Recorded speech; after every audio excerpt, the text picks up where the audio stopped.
Hi, my name is Alena, and I am a member of the education team at the MSU Museum. Today we're continuing our virtual webinar series by talking about corals. If you haven't already done so, I encourage you to download the SOS Explorer mobile app.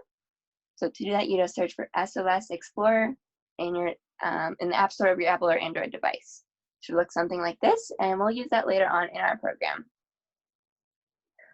First, though, we're going to start by talking about what are corals. I think the most common question asked about corals is generally, is coral a rock, an animal, or a plant? And the answer is kind of all three. It behaves like all three, but it is an animal. Some corals have developed a mutualistic relationship with tiny algae, so a plant called zooxanthellae, so a really mutualistic relationship is where both organisms benefit. Some coral, but not all, also secrete a calcium carbonate skeleton, so sort of a rock. They are primarily animals, though. When we think of coral, we typically think about the reef building hard corals, but there are actually many different types even of those. Let's go through a couple of those. This is a branching coral, a hard coral. The names are fairly self-explanatory. This branches. You can have small corals, small branches though, or these kind of larger branching corals. Pillar corals, so they look like pillars, that type of hard coral. Lettuce, or so they look like leaves. These can look super cool. This is kind of a fairly small one of these, actually. Massive corals. They look like giant boulders, but they are coral. And then another type is soft corals. So these are different. These aren't hard corals, but they are still corals. They just don't have that hard skeleton on the outside. All right, so the anatomy of corals in general is super interesting. Most coral are colonial, meaning that a coral reef is made up of thousands of tiny hard coral polyps, all connected and living together. So you can see that they're linked together here. Yeah. So coral can get their food from two sources. They're algae friends, which we mentioned earlier, or from eating plankton.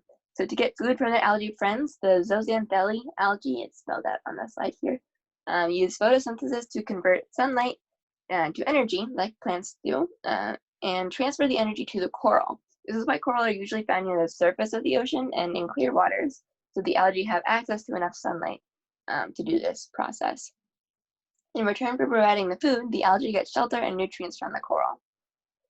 And then to get food from eating plankton, the coral can come out of its skeleton a little bit with these sting tentacles up at the top here. So they trap zooplankton with these stinging cells, kind of immobilize it, and then so the zooplankton are tiny animals that are floating in the water, and then they kind of bring those in and digest those for nutrients. All right, so one of the data sets that we have access to on our actual sphere exhibit, but not in the SOS Explorer app, sadly, is one about coral reefs that are at risk and their outlook for the future, called Coral Reef Risk Outlook. If you'd like to Google SOS Coral Reef Risk Outlook data set at any point. I can make this bigger though. It's kind of pixelated, but this, so the blue is low risk, orange is medium, red is higher, and black means that that reef will be very endangered. This gets from present day to predictions for 2030 and 2050. It'll loop through while I'm talking. We're only focusing on the one region here. The Great Barrier Reef is underneath the very high note here, so we can't really see it that well, but you can see that in general, reefs will be more and more endangered in the future unless we make some changes. So why is this happening? What's affecting the survival of coral reefs? What's making them be at risk? So part of this is something called ocean acidification, and I've got a short video that does a really good job of explaining that process. When carbon dioxide is released by humans, around 30 to 40% is taken up by the oceans. The rest either remains in the atmosphere or is absorbed by the land. This causes oceans, which are alkaline, to become more acidic over time. Since the start of the industrial era, the overall pH of the world's oceans has fallen from 8.2 to 8.1. As oceans become more acidic, the number of hydrogen ions in seawater increases. Some types of coral have a hard outer skeleton made out of a compound called calcium carbonate. This compound is made of calcium ions and carbonate ions. Ocean acidification causes the amount of calcium carbonate in seawater to fall. This is because some of the carbonate ions that normally pair with calcium to form calcium carbonate instead pair with hydrogen to form bicarbonate. With less calcium carbonate around, corals find it more difficult to rebuild and grow their skeletons. This increases the chances of coral death.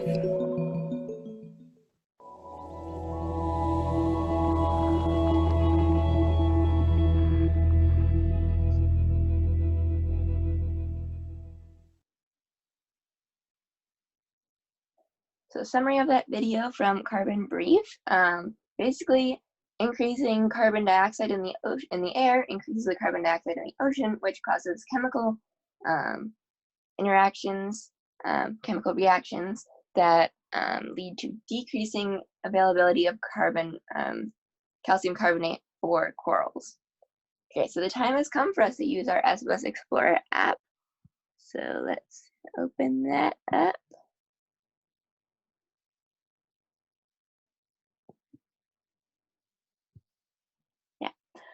All right, so our data sets are on the left side. I was looking at this earlier. This data set earlier. We're not going to look at this one first, though. So we go to the air category, and then carbon tracker video fixed scale 2000 to 2015. We can see how carbon dioxide moves all around the Earth. The purple represents the least amount of CO2, and the red represents the most. We go to the 2D, 3D button here at the bottom right. We can see it kind of all over. The pattern all over the Earth. Oops. There you go, it's back. So we can see that the purple is the least amount of CO2 and the red is the most according to this scale. So if we keep watching, it might be easier to see if you have this up on your device. It's kind of moving slowly on the recording here. We see that the carbon concentration changes with the seasons, which is sometimes called the breathing of the planet, with changes in plant activity. I think the most striking pattern, though, and the most relevant one for coral reefs, so if we speed this up a little bit, so we're going to get through to the 2015.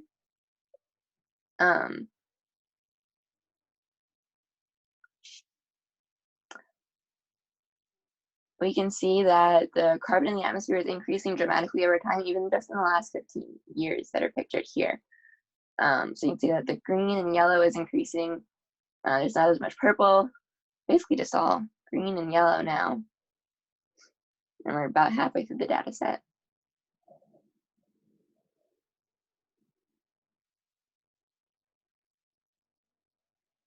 Again, this is probably easier to see on your device, which is why I recommend you download the app. It does get a little pixelated through, the internet. But yeah, so basically it's just getting red and then almost magenta by the end of the data set in certain parts of the year in certain parts of the world. But you're not seeing the blue and purple as much, purple hardly at all. So we're all the way into magenta now. All right, so like the video said, all this atmospheric carbon dioxide affects the ocean. So we can pull up another data set that shows how this happens. So if we go to the water category, and then scroll down to ocean acidification, alphabetical order, there we go.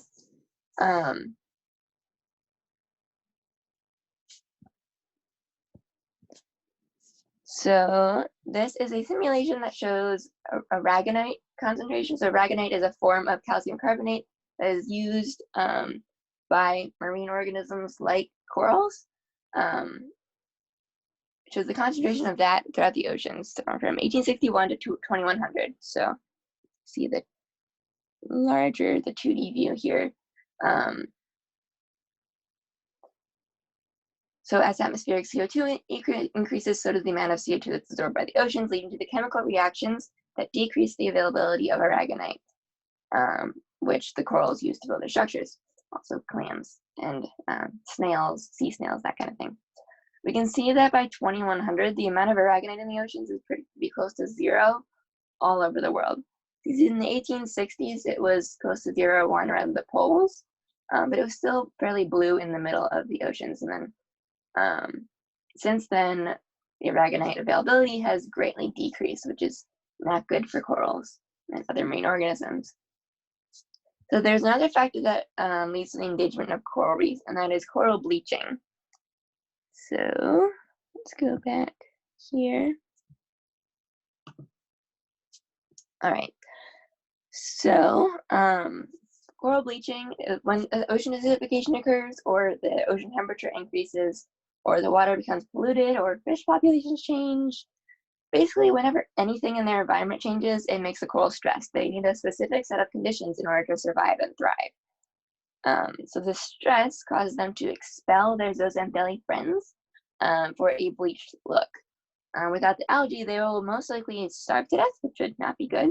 The coral can recover if the algae can come back, but that would mean that the disturbance is gone, which is just not happening very often now.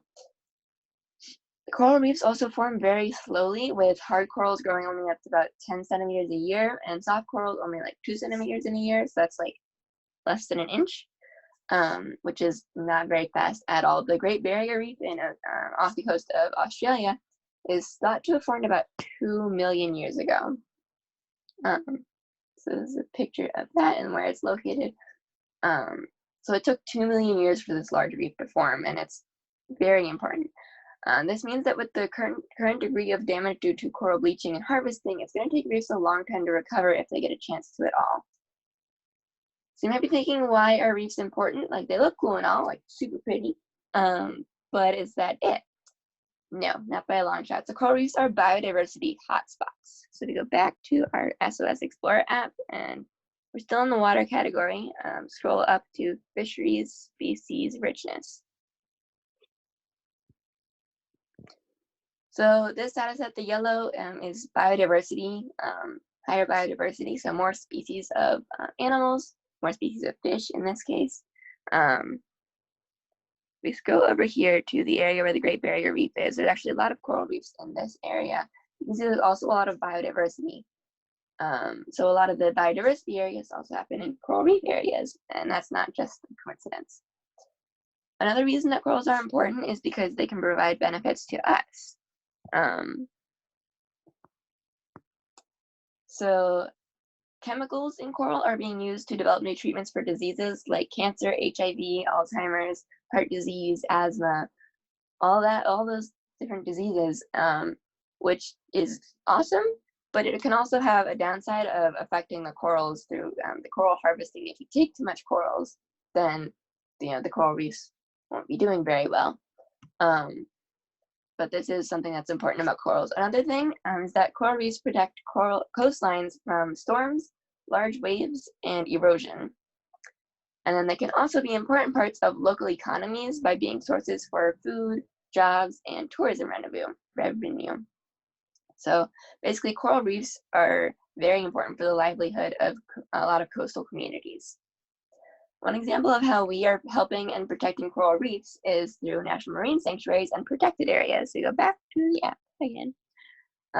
We'll scroll to the top of this category, and it's 360 Media National Marine Sanctuaries. We can see a 360 view of different parts of the Florida Keys National Marine Sanctuary. So let's look at the coral nursery section for now. You can feel free to explore the other sections on your own though. All right, let me zoom in. So we can see these super cool looking and strange structures. It's not what you think of when you think of a coral reef, but this is where scientists are helping coral to grow. It's an undisturbed environment that they're moderating, keeping from being impacted as much as they can. So when these corals get big and healthy enough, then they can be transplanted to suffering reefs and kind of give the reefs a head start towards recovery. There are also ways that you can help the reefs from your home, though. So as we mentioned in past webinars, you can decrease the amount of carbon dioxide you're putting into the air by driving less, So taking public transportation, riding your bike, or walking places, and then decreasing the amount of waste that you generate in your life. So making less trash, recycle more, compost, all that kind of thing, all those kind of things. Alrighty. So you can also help coral reefs just by learning more about them. The more people learn about something, then the more you want to protect it, and the more you can learn how to protect it. A good place to start is through a super cool interactive site called David Attenborough's Great Barrier Reef, which was created through David Attenborough, the man who narrates all the BBC nature documentaries. So there's a lot of cool videos and guided activities that'll help you learn more about the Great Barrier Reef. Another option to learn more is through NOAA, the National Oceanic and Atmospheric Administration, who gave us our Science on the Sphere exhibit and the app. So NOAA has a lot more virtual reality and 360-degree reef photos on their website. If you'd like to check them out, you can check them out on your computer and click and drag and look around. Or you can also, if you have like a virtual reality headset, you can download them to there and feel like you're in the coral reef. So there's more than just the Florida Keys, and there's more than the coral nursery within the Florida Keys section. So there's a lot of cool pictures that you can look at. Finally, if you're looking for something for you or for kids to do that's hands-on, you can check out this activity from the American Museum of Natural History about how you can create your own coral reef diorama. Don't worry if you don't have all the materials. There are suggestions for substitutions at the bottom of the site, and you can also always get creative and try to make your own unique looking corals. And there's also like a shopping list if you feel like you are comfortable going shopping for these supplies right now. So yeah, there are a couple options for learning more and then doing some cool activities to learn more about corals. All right, so that is the end of our program. But as always, just a reminder that the museum, we're creating these programs and providing them for free, but it's not free to produce them. So we'd really appreciate if you are able, any fundraising gifts, you can go to this link to support our programs. All right. And then the resources that I use, so thanks to NOAA for providing the exhibit and all this information. And then also a thank you to the MSU Federal Credit Union for supporting our actual physical Science on the Sphere exhibit in the museum. All right, this is the end of our program. I hope you have a good rest of your day, and we hope to see you next week.